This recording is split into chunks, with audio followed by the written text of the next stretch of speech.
Hello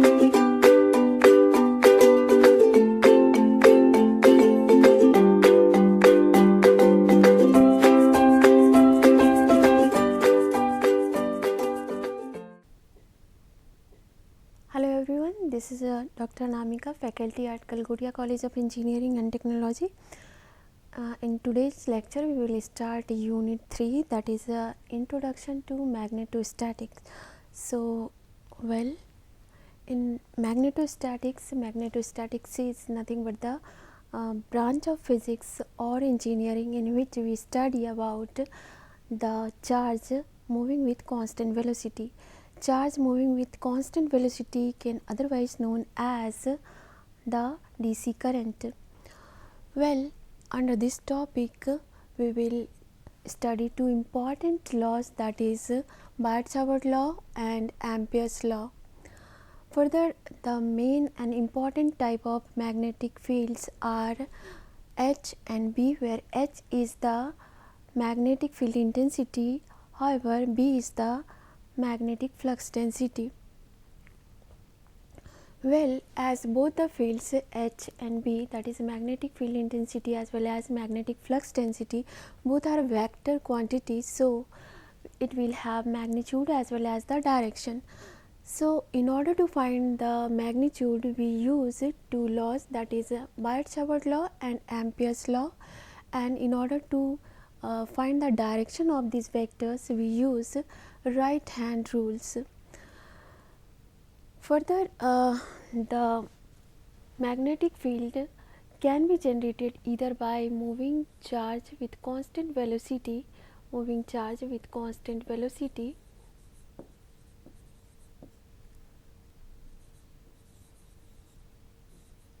or with a varying magnetic field.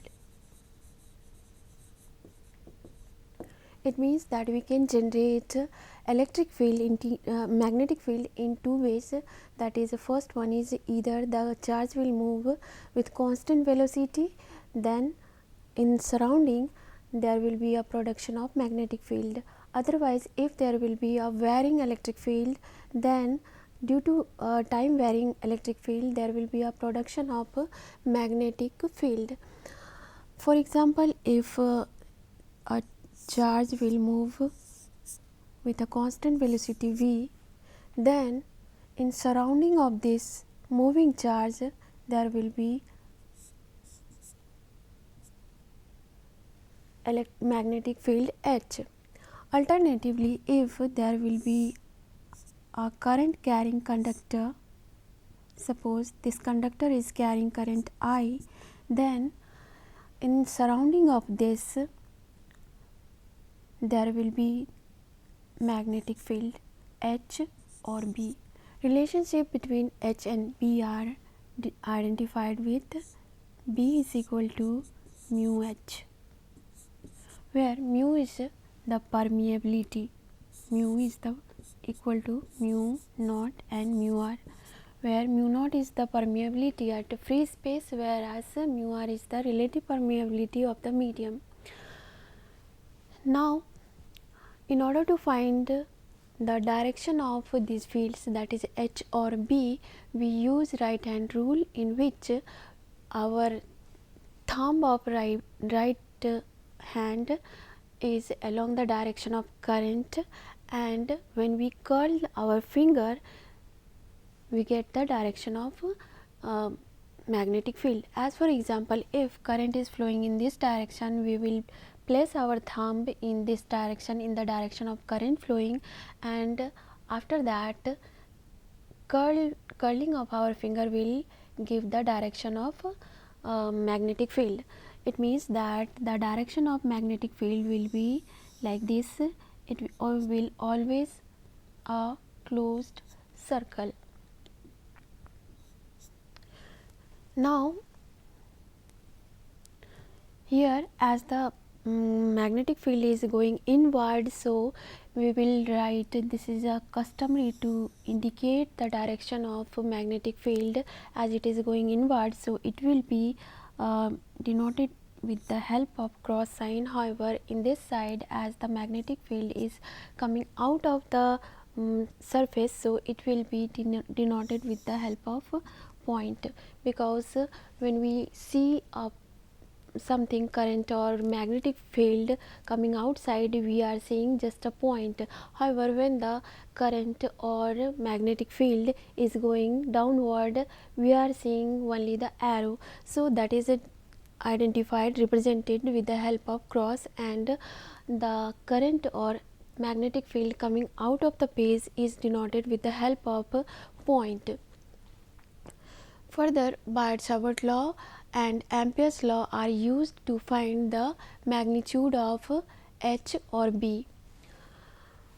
Now, as any current or any charge will move with constant velocity, we know that the current is nothing but the flow of charge with respect to time. So, any charge flowing with constant velocity creates a DC current, and DC current creates magnetic field. It means that when current is flowing through this wire, then in the surrounding there will be a magnetic field. So magnetic field can be defined as, or we can say, magnetic field H found for a location only, and it tells what the electric force would be if any moving charge or any current element were located there. Further, under this topic we will study forces also.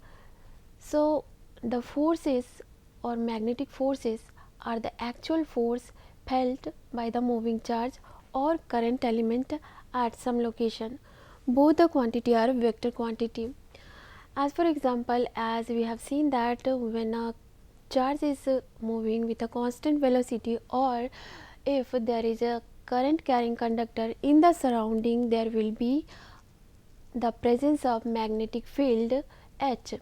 If in this magnetic field we will bring any other moving charge or any other current element, then that current element or that moving charge will experience some kind of force. So forces, we will study forces also. Now the forces can be experienced in three ways. First will be the force experienced by a charged particle. Second, force experienced by a current element, ideal. Third type of force experiences will be take place in between two wires. As for example, if there will be two conductor having current I1 and I2, then there will be a force acting in between these two conductor. Now this is just like we have studied in electrostat, that is, if there will be two charge placed apart, Q1 Q2, then there will be a force experienced in between them, and that will be 1 by 4 pi epsilon naught Q 1 by 4 pi epsilon naught Q1 Q2 by R square. Here in electrostat, like charges were repelling each other and unlike charges attract each other. However, in magnetostat, the current flowing in same direction will attract each other. However, current flowing in opposite direction will repel each other. This is the only difference between electrostat and forces of electric force and magnetic force. Further, under this topic we will study field intensity, forces, magnetic potential. In electrostat we were studying only one potential, that was scalar potential. However, in this, as the magnetostatic field are defined in two ways with the help of potential. So, accordingly we have defined two potential. So, magnetostat is having two kind of potential, that is one is scalar potential and another one is vector potential. Scalar potential, second one is vector potential.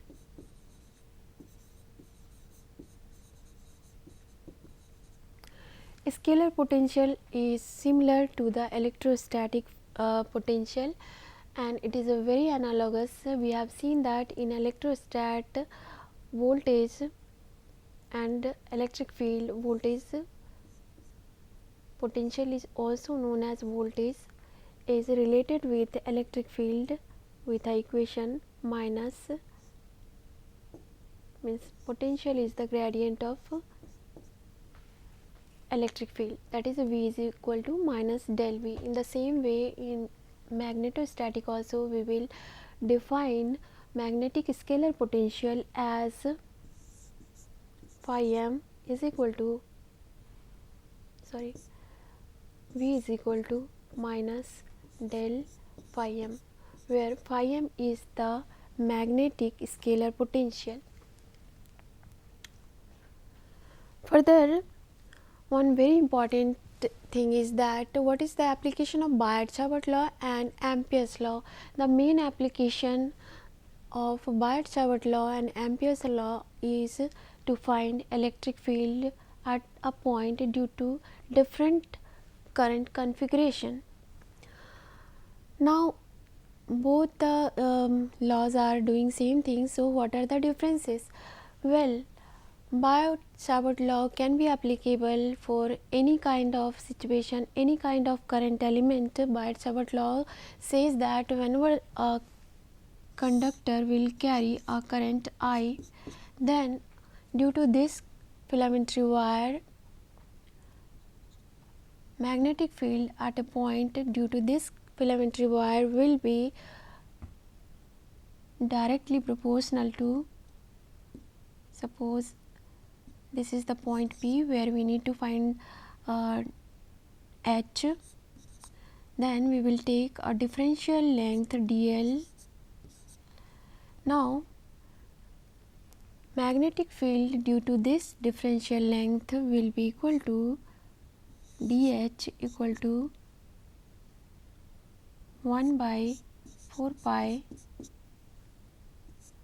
I dl cross AR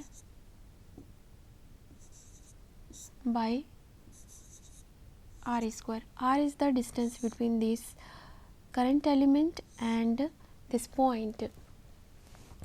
Biot-Savart law states that the magnetic field intensity at a point due to any current carrying element is directly proportional to the cross product of ideal current element and unit vector between current element and the point of interest where we want to find the magnetic field, and it is inversely proportional to the distance between current element and the point of interest.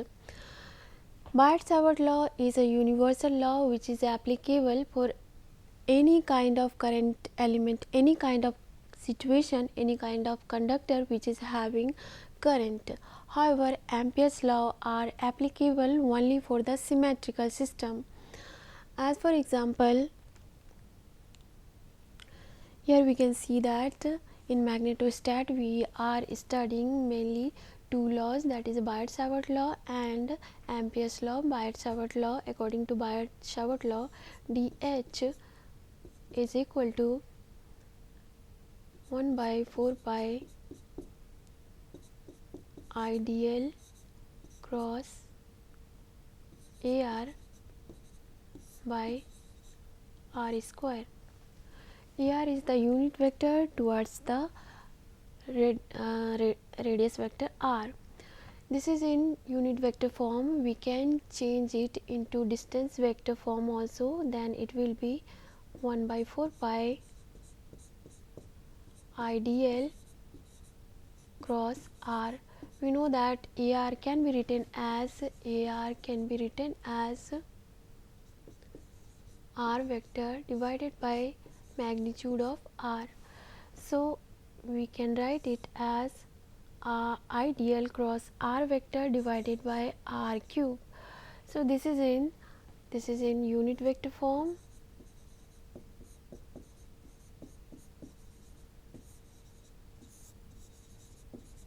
and this is in distance vector form.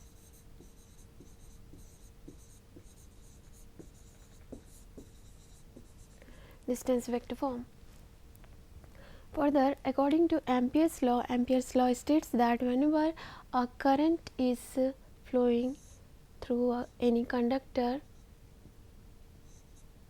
then suppose current I is flowing through this conductor, then in surrounding there will be the existence of magnetic field, means there will be magnetic field. Now the direction of magnetic field can be found with the help of a right hand thumb rule. So in which our thumb is pointing towards the direction of current flowing and finger encircling the conductor will give the direction of magnetic field. We can see that the direction, if we place our thumb in this direction, the magnetic field in this side is coming outside, so it will be denoted with the point. In this side, right side, it is going inside, so here we will denote it with the help of a cross. Mathematical expression for Ampere's law can be stated with the help of this equation, that is H dot dl is equal to total I enclosed.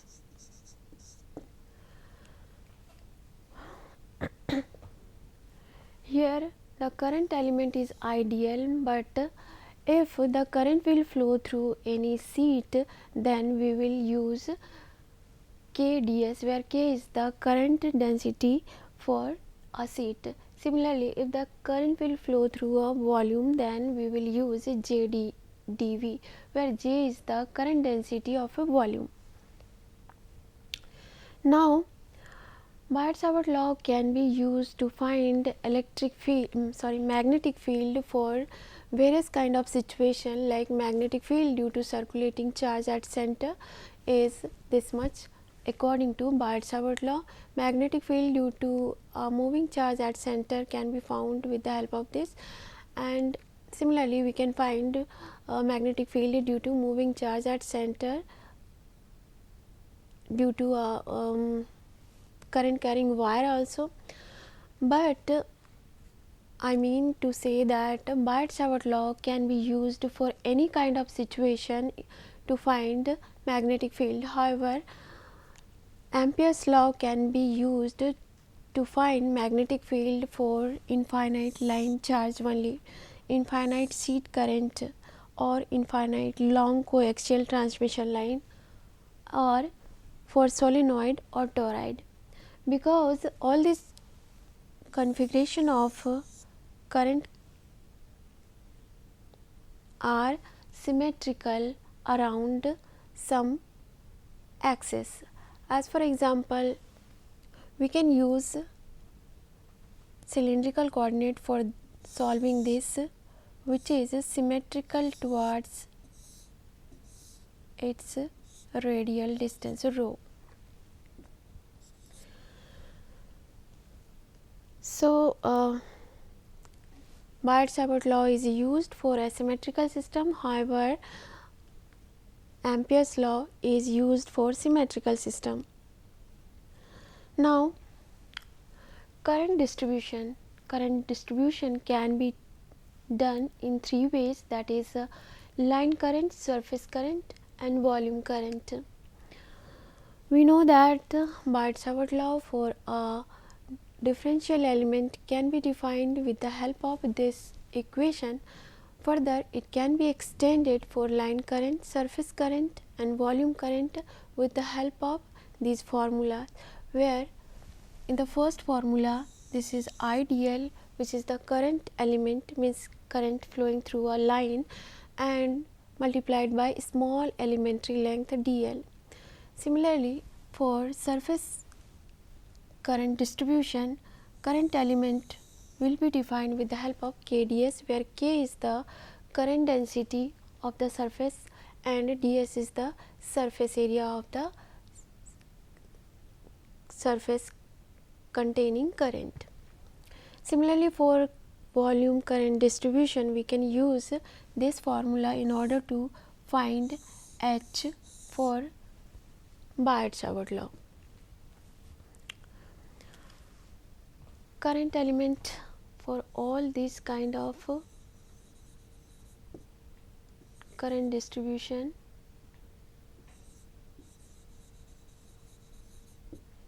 can be defined with the help of these formulas, that is IDL is equal to KdS is equal to JdV.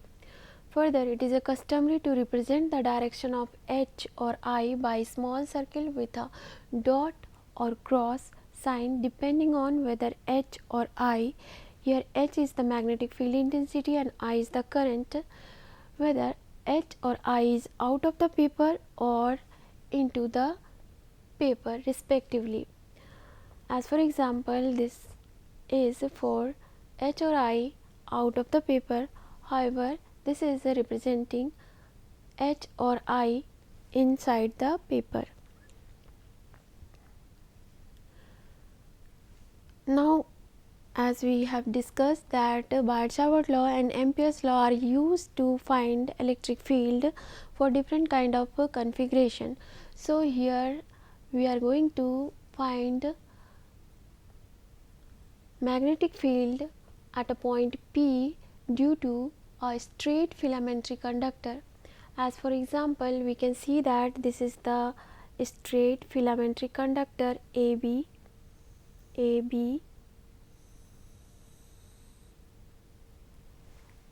which is carrying current I, and due to this current we need to find a magnetic field intensity at point P. So, before solving such kind of problem, we must know the steps to solve. Well, so there are three basic steps we need to follow in order to find magnetic field at any point due to any kind of configuration using Biot-Savart law. So, what are they? They are, the step 1 is divide the current distribution into small element. As for example, this AB wire is having current I. So, we need to distribute it into small element. As for example, we have taken DL here. Then each of which contains ideal current. Obviously, if we will break this AB wire into various differential element, then each element will contain the current IDL. The next step is calculate magnetic field due to one of these element, that is IDL at point P. Once we will get the value of magnetic field due to small current element IDL, then evaluate the field H by summing the contribution of all the current element. The contribution of all the current element can be considered or can be evaluated with the help of integration. So, depending on the current distribution, we will use integration. As for example, for line current distribution, we will use line integration. However, for surface current distribution, we will use surface integration. Similarly, for volume current distribution, we will use volume integration. As for example, here we can see that according to Biot-Savart law, magnetic field at point P will be IDL cross AR 4 pi r square, where IDL is the current element. However, AR is the unit vector directing from current element towards the point of interest where we want to find magnetic field, divided by 4 pi r square. Further, we have expanded it and written here in form of distance vector, where AR, we know that AR is equal to R by R magnitude, so we have written in that form. Now in this formula again we need to find three things. The first thing is ideal current element.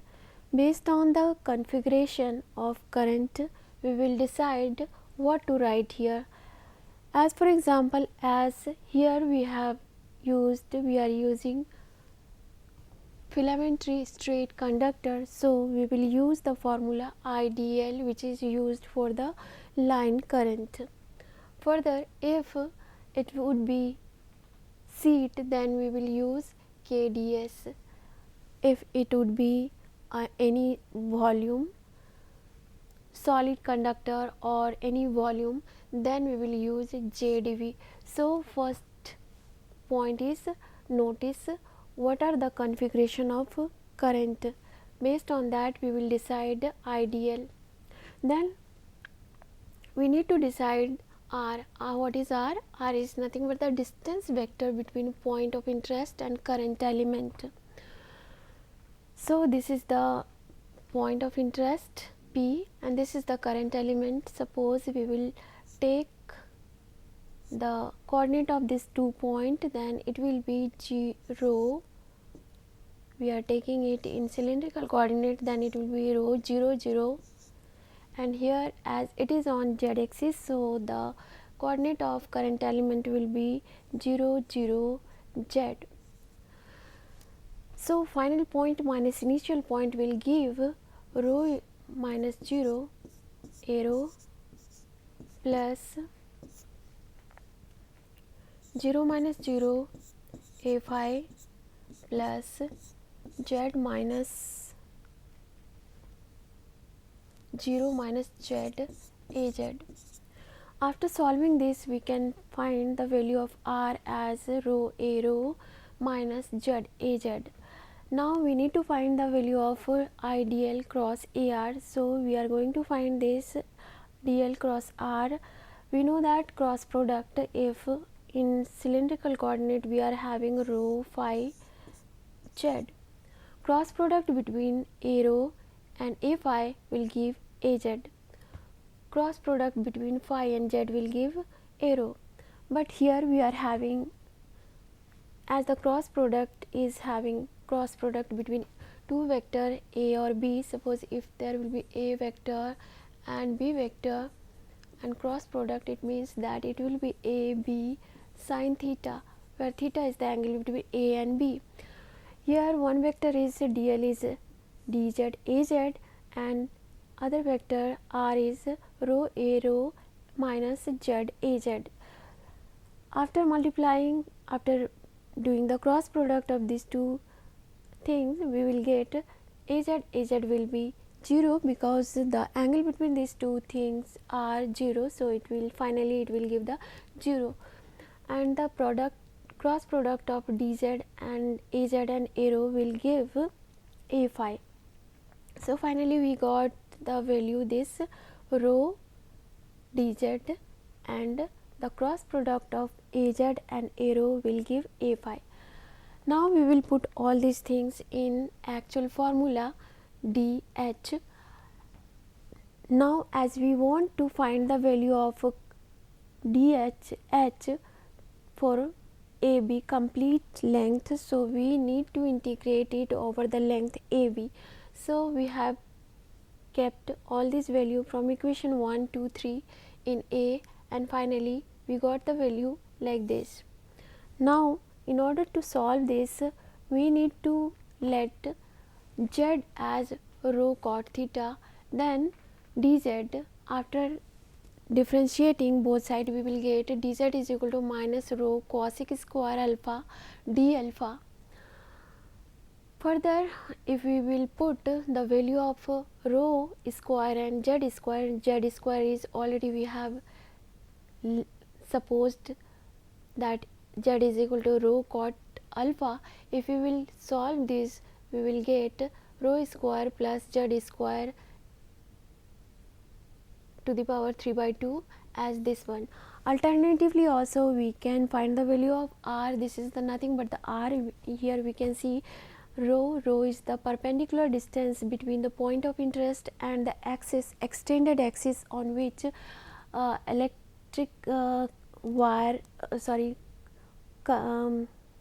current carrying conductor is placed.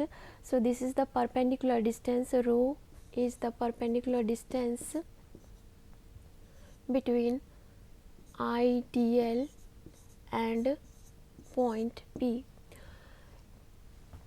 Distance between 0 origin and this DL is Z, so obviously this distance R will be equal to root under rho square plus Z square, or if we are considered it as alpha, then this sin alpha will be equal to P by H, that is a P is a rho and H is a root under rho square plus Z square. So if we will take it in this side, left side, then it will be rho square plus Z square to the power half will be equal to 1 by sin will be cosec alpha and this rho. So you can find the value of r in either ways, either in this way or you can directly take from here, and finally if you will solve it, you will get the value of h like this.